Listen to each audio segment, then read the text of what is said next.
Good morning and praise the Lord everyone. जय मसीह की आप सभी को। मैं यीशु मसीह के नाम से आप सबका स्वागत करती हूँ आज की सुबह की प्रार्थना में। और आज का वचन लिया गया है नीति वचन की पुस्तक उसके 22वें बाब और उसकी 6ठी आयत से। Today's word has been taken from the book of Proverbs chapter 22 and verse 6, and it says, "Train up a child in the way he should go, and when he is old, he will not depart from it." कि बच्चे को उसी मार्ग की शिक्षा दे जिसमें उसे चलना है, और वह बुढ़ापे में भी उससे नहीं हटेगा। जब हम छोटे होते हैं तो हमारे माँ बाप हमें बहुत सी नई नई चीज़ें सिखाते हैं कि हम भी एक ऐसी कला सीख सकें जिसको हम अपनी जवानी तक याद रख सकें। Our parents teach us a lot of things when we are small.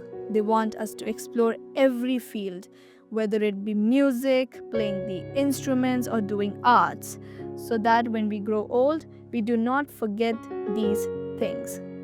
और ये सब चीज़ें हमें बचपने में इसलिए सिखाई जाती हैं क्योंकि जब हम छोटे होते हैं तो तब हमारा दिमाग बहुत आसानी से नई चीज़ें समझ लेता है और बहुत लंबे समय तक याद रख सकता है।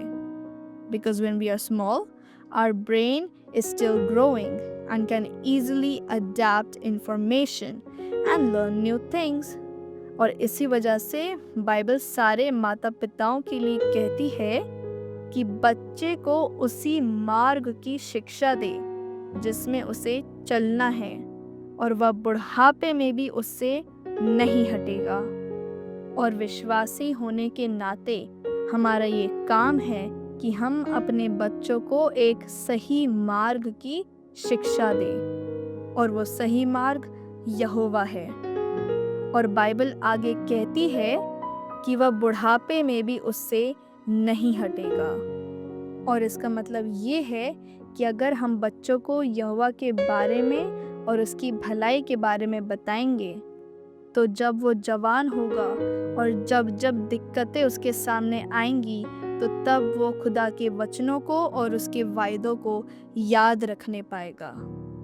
That your child will know on whom to lean on to, and that is the Lord. People of God, the best knowledge comes from the Lord, and the best knowledge is of the Lord. आइए दुआ करें।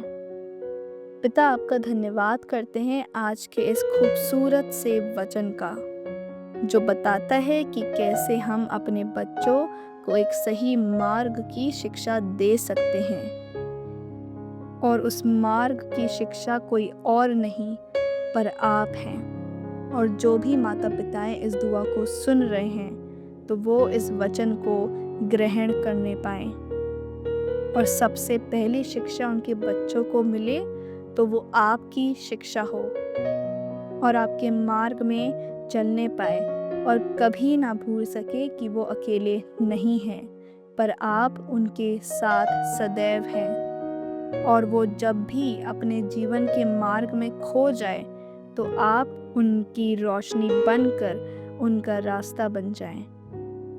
हम सब चीज़ों का धन्यवाद करते हैं और इस दुआ को हम खुदावंद यीशु मसीह के नाम से होकर मांगते हैं। सुनिए और कबूल कीजिए। आमीन।